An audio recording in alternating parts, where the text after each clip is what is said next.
नमस्कार, बहुत स्वागत है आपका। आप देख रहे हैं न्यूज 18 मध्य प्रदेश छत्तीसगढ़। जैसा कि आपको मालूम है कि भानु प्रतापपुर में उपचुनाव है, तो वहीं गुजरात और हिमाचल में भी विधानसभा चुनाव हो रहे हैं। तो सबसे पहले तो हम भानु प्रतापपुर की बात करेंगे, जहां पर लगातार कांग्रेस यानी कि सावित्री मंडावी ने बढ़त बनाकर रखी है। दूसरे राउंड में भी सावित्री मंडावी आगे चल रही हैं रुझानों में, और आज निर्दलीय अकबर कुर्राम ने बीजेपी को पीछे कर दिया। आप देखिए, अकबर कुर्राम को लेकर ये लगातार अटकलें थी कि वो कहीं ना कहीं एक नुकसान पहुंचा सकते हैं बीजेपी और कांग्रेस को, लेकिन यहां पर बीजेपी को नुकसान पहुंचाते हुए अकबर कुर्राम नजर आ रहे हैं। नोटा को 921 वोट मिले हैं, इसे भी नजरअंदाज नहीं किया जा सकता है, क्योंकि ये जो 921 वोट नोटा को गए हैं, यानी कि किसी से भी संतुष्ट ये 921 वोट जो मतदाता है वो नहीं है। बीजेपी के ब्रह्मानंद नेताम पीछे हैं। दूसरे राउंड में सावित्री मंडावी लगातार बढ़त बनाए हुए रुझानों में आगे चल रही हैं, और ब्रह्मानंद नेताम जो कि जीत का दावा लगातार बीजेपी करती आ रही थी, उनको अकबर कुर्राम जो कि आदिवासी सर्व समाज से निर्दलीय प्रत्याशी हैं, उन्होंने भी पीछे पछाड़ दिया है। और चलिए सीधे रुक करेंगे, ममता लांजेवार जुड़ गई हैं। ममता, लगातार सावित्री मंडावी बढ़त बनाए हुए हैं और अभी क्या कुछ अपडेट है?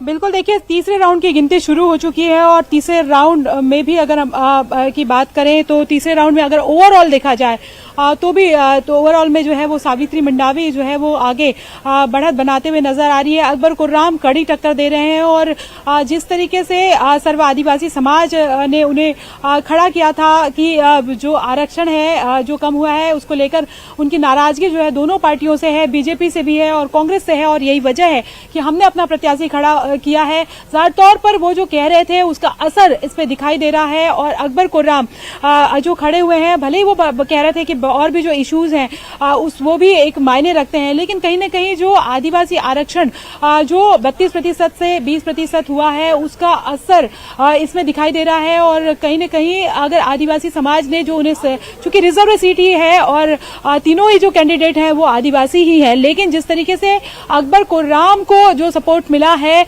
वो कहीं ना कहीं बीजेपी और कांग्रेस के लिए भी सोचने वाली बात हो सकती है। ओवरऑल अगर हम देखें, भले ही सावित्री मंडावी सबसे आगे है, लेकिन अकबर कुर्राम जो है वो कड़ी टक्कर दे रहे हैं, और दूसरे राउंड में तो वो सबसे आगे ही थे अकबर कुर्राम। पहले राउंड में सावित्री मंडावी आगे थी, लेकिन दूसरे राउंड में अकबर कुर्राम आगे निकले हैं। बीजेपी के लिए बहुत मुश्किल का दौर ये दोनों राउंड का रहा है, और तीसरे नंबर पर ब्रह्मानंद नेताम नजर आ रहे हैं, क्योंकि शुरुआती तौर पर अगर हम बात करें तो इसको त्रिकोणीय मुकाबला माना जा रहा था, लेकिन ये माना जा रहा था कि सबसे बड़ी जो टक्कर है वो बीजेपी और कांग्रेस के बीच में है। इसके साथ ही ये भी माना जा रहा था कि यदि वो वोट कटेंगे तो हो सकता है बीजेपी के फेवर में जाए, लेकिन जो नतीजे आ रहे हैं इसके उलट है। वो नतीजे जो है अगर हम बात करें तो उसमें दिखाई दे रहा है कि सबसे आगे कांग्रेस है, दूसरे नंबर पर अकबर कुर्राम है यानी कि सर्व आदिवासी समाज है का जो प्रत्याशी है वो है, और तीसरे नंबर पर बीजेपी है, यानी कि जो सर्व आदिवासी समाज जो वोट भी जो बटे हैं अगर हम बात करें तो दोनों जो वोट है वो बीजेपी और कांग्रेस और सर्व आदिवासी समाज को सबसे ज्यादा मिले हैं, बीजेपी को जो है वो नहीं मिले हैं। और अगर हम बात करें तो अब बीजेपी के लिए सोचने वाली बात भी है कि अगर अकबर कुर्राम उन्हें टक्कर दे रहे हैं, यानी कहीं ना कहीं आदिवासी वोट जो है वो उस तरह से उन्हें नहीं मिले हैं, उसके पीछे कारण क्या है। हालांकि अगर हम बात करें तो मतदान से दो दिन पहले जो है सर्व आदिवासी समाज के एक धड़े ने मुख्यमंत्री निवास में मिलकर मुख्यमंत्री भूपेश बघेल से मुलाकात की थी, और उसके बाद से ही ये माना जा रहा था कि एक हद तक चूंकि विशेष सत्र भी जो है वो आयोजित हो चुका था, तो एक हद तक के जो नाराजगी है वो कम होती नजर आ रही है सर्व आदिवासी समाज की। लेकिन अकबर कुर्राम को तो खड़े ही हुए थे, एक धड़े का तो पूरा सपोर्ट मिल ही रहा था, तो उसका जो लाभ है वो कहीं ना कहीं अकबर कुर्राम को मिलता हुआ दिख रहा है। और नोटा जो है वो नोटा सबको चौंका रहा है। इतने ज्यादा नोटा के वोट जो है वो दो ही राउंड में आप सोचिए कि 900 से ज्यादा नोटा के वोट पड़े हैं, तो दोनों ही पार्टियों के लिए ये सोचने वाली बात है, और जो प्रत्याशी खड़े हुए थे उनके लिए भी सोचने वाली बात है। जी बिल्कुल ममता, ये सही आप कह रही हैं कि इन सब पे ज्यादा जो फोकस जा रहा है वो नोटा पर जा रहा है, क्योंकि नोटा को 921 वोट मिलना यानी कि 921 मतदाता ऐसे हैं जो किसी को भी पसंद नहीं कर रहे हैं, जिनका पूरा विश्वास ही उठ चुका है इन सभी प्रत्याशियों से। हालांकि सर्व आदिवासी समाज की तरफ से निर्दलीय प्रत्याशी चुनावी मैदान में अकबर कुर्राम, उन्होंने भी काफी चौंकाया है, बीजेपी को पीछे छोड़ा उन्होंने, और उन्होंने भी अच्छी खासी बढ़त बना के रखी। हालांकि कांग्रेस, जैसे कि सावित्री मंडावी की बात की जाती है, पॉलिटिकली पहले से तो एक्टिव थे नहीं, अचानक से उन्होंने अपनी नौकरी से इस्तीफा दिया, चुनावी मैदान में आई, और अब जिस तरीके से जन भागीदारी की बात कर रही थी और उन्होंने जनता की सेवा करने का फैसला किया था, अच्छे खासे मतों के साथ वे बढ़त बना रही हैं ममता।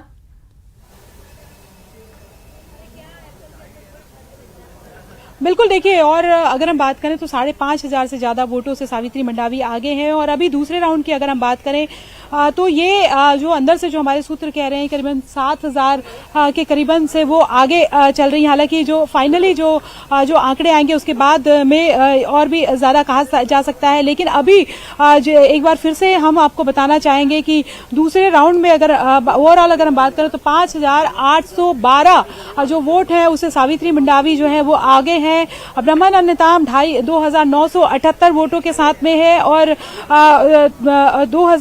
3,339 वोटों के साथ में अकबर कुर्राम है। अकबर कुर्राम दूसरे नंबर पर है और बाकी के जो अगर हम बात करें तो वो भी प्रत्याशी हैं, जैसे कि डायमंड नेता में उनको 168 मिला है। घनश्याम जुर्री वो कुल अभी तक के 247 वोटों से आगे है। दिनेश जो है वो 795 और नोटा जो है 921। तो ये कहीं ना कहीं अगर बात करें तो पूरी जो ये जो नतीजे आ रहे हैं सावित्री मंडावी के लिए जो है वो बेहद आसान्वित करने वाले नतीजे हैं। और सावित्री मंडावी जो लगातार कह रही थी कि महिला वोटर्स जो है वो उनके साथ हैं, आदिवासी समाज जो है उनका पूरा आशीर्वाद मिल रहा है।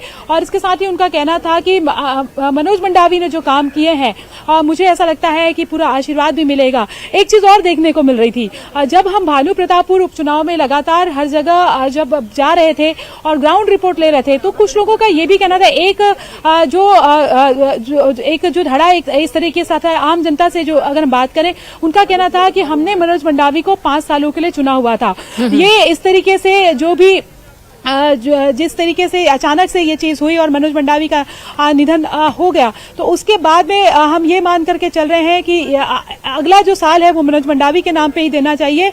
और सावित्री मंडावी जो है चूंकि वो उनके बदले में खड़ी हो रही है तो हमारा जो सपोर्ट है उनकी तरफ भी होगा। तो ये कहीं ना कहीं ये सिंपैथी है, ये सिंपैथी वोट भी जो है वो बहुत ज्यादा मायने रखते हैं और कांग्रेस पार्टी भी इसको बखूबी समझ रही थी। ऐसे समय में जो करीबन 14 लोगों ने अपनी दावेदारी जो है वो सामने लाई थी और उसके बाद भी और ये इस बात को लेकर असमंजस हो रहा था लास्ट टाइम पे कि दो जो सबसे ज्यादा आगे चल रहे थे। अगर हम बात करें तो 2 नाम जो है वो सबसे जो है वो आगे चल रहे थे। एक तो बिसे जो पिछले जो बिल्कुल ममता, आप लगातार जुड़े रहे, आगे भी आपसे अभी अपडेट लेंगे। हमारे साथ बीजेपी नेता दीपक विजयवर्गीय जी भी जुड़ गए। दीपक जी, बहुत स्वागत है आपका न्यूज़ 18 पर।